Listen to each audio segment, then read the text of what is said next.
কাৰ্বি সমাজৰ এক সাংস্কৃতিক ক্ষেত্ৰ কাৰণে তেওঁলোকে মাটি সংৰক্ষিত কৰিছে আৰু ইয়াত কাৰ্বিসকলৰ পৰম্পৰাগত দমাহী উৎসৱ তাৰ লগতে যুৱ মহোৎসৱ অনুষ্ঠিত কৰি আহিছে। বাকী সময়খিনিতো স্থানীয় ৰাইজে এই অঞ্চলৰ ক্ষেত্ৰখনৰ যি নান্দনিক সৌন্দৰ্য তাৰ কাৰণে পিকনিক আদি খাবলৈও আহে।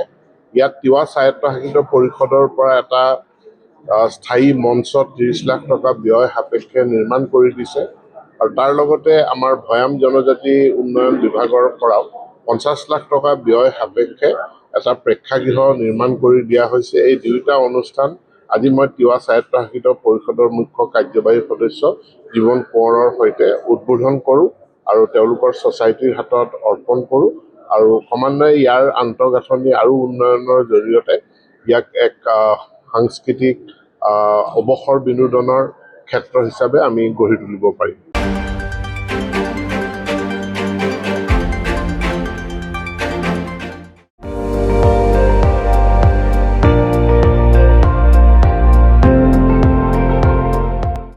আপুনি চাই আছে ND24 সৰ্বশ্ৰেষ্ঠ নহয় সৰ্বোত্তমৰ দৌৰত।